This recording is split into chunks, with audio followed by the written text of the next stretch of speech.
Hey, so for anybody who's been following the truck/Darren saga, Briggs, you want to say hi?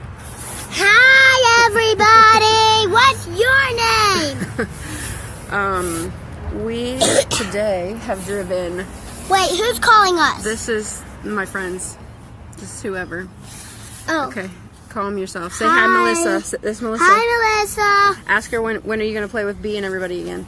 When are we gonna play with what? Braylon, silly boy. Braylon again. Okay, so back to the Darren situation. I wanted to let you guys know that we found a worse Darren. I didn't think it was possible. We have, after phone calls to make sure before we drove, have now spent time on the phone and email and driven to Somewhereville, Indiana, that is approximately almost 5 hours. Almost Chicago. Wait, here. Say hi. Hi, almost Chicago. Say hi, Sparrow. Hi. So, the kids have cake pop mouth because you got to do something when they've spent the whole day in the van.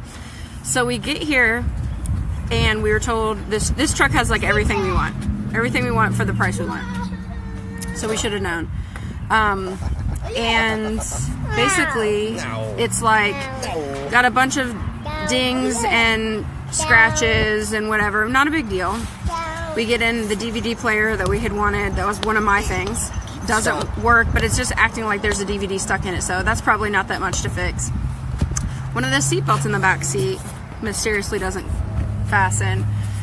The CD player is acting like funny. It's one that's been put in there, and it has like an 8-disc changer or something, but there's no tray in it. Hatcho, I'm so glad you're watching because I seriously needed you here because it was all I could do to keep my Jesus. Y'all don't even know. What are you doing? So, we've been working with Tom, one of the owners. So out walks Darren. I don't know what his job is there other than being words I can't say. He is 4 foot nothing, has his hair, has a line shaved right here to create a part with a slicked comb over. So as I'm looking down at his stature, he is rude. I explained to him after we've test driven it, clearly this is not in fair condition like it was marked, and we've talked to Tom, and I name off all of the things because I had been taking notes. This is wrong, this is wrong, this is okay. He said, well, I understand what you're saying and the little things add up, but I'm not the one that talked to you on the phone. Tom did. Excuse you, Danny, if that is your real name. Screaming. I'm telling you, it's like the D names. Act like D names if you are picking up what I'm putting down. So then I take a breath because I don't want to embarrass Danny in front of all of his car salesman friends. And I say, well, let me talk to my husband. I'm not paying $1 over, and I give him a value. He says, I'll see what I can do.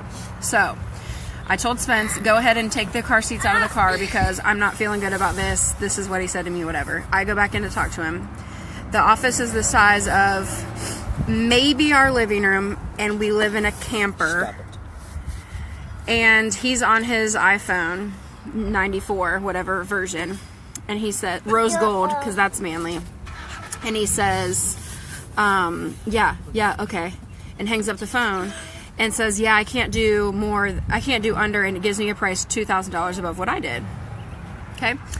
I get it, negotiation. What he doesn't know is that I'm not an idiot, but here's what happens next. Sit down for this. Brace yourselves. I say, Darren, Danny, we've listed off all of these things that are incorrect with this vehicle. So it's not like it's going to cost us a lot. In truth, Spence has somebody that he's been talking to that works specifically on these kind of trucks. All of it is sort of cosmetic stuff. It's not any big deal. It wouldn't cost us $1,000 to fix all of it. And so, but you obviously do not go buy a brand new vehicle in order to have to make repairs. And so I show him the picture that I've screenshotted of the Kelley Blue Book, fair value, which the low end is $20,996. They wanted $25,000, and I say I was offering $21,000, which honestly, Danny. And he starts laughing, and he says, well, I just ran the NADA, which is fancy car talk for a bunch of papers that tell you stuff you don't understand. And I said, Hi. Okay, not today. Go run. Go get some energy out. Let me see you do 20 jumping jacks. Seriously, save me. No. So,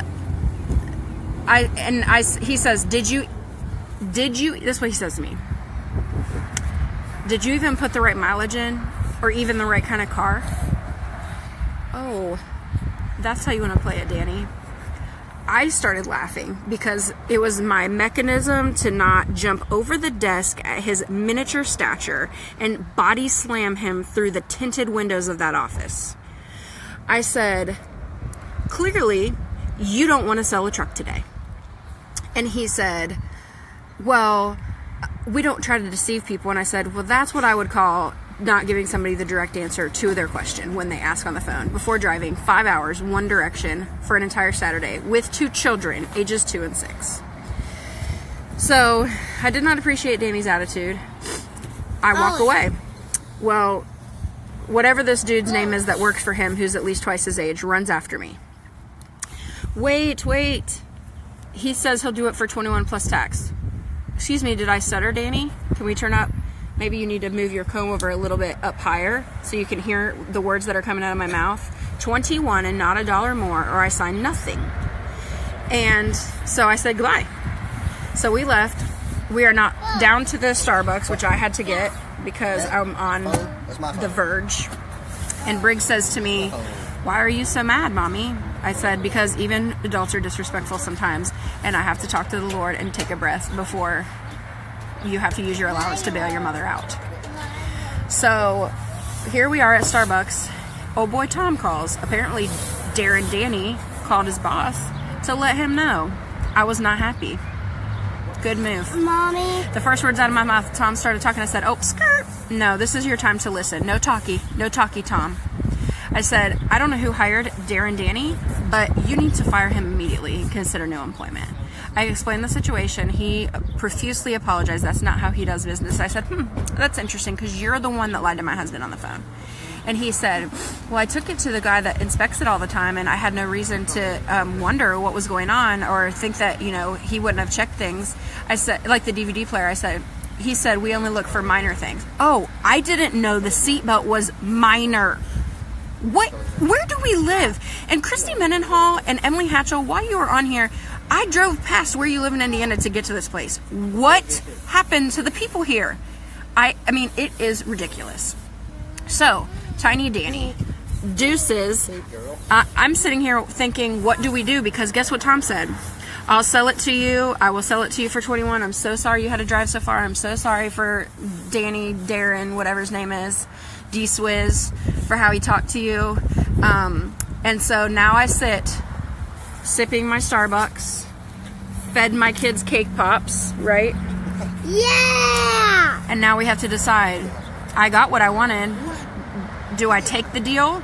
Do I even go in there? I'm talking about, he said, we'll print everything. All you have to do is walk in and sign it. I bet you can't do it. What do I do? Because I'm about to call Tom and say, Tom, if you really want to sell this vehicle, you can drive your hiney down here and I will deal with you because I have no words for Danny that are inside of the Bible. Oh, if Danny acts like that, I'll kick him in the butt. Anyway, I'm furious.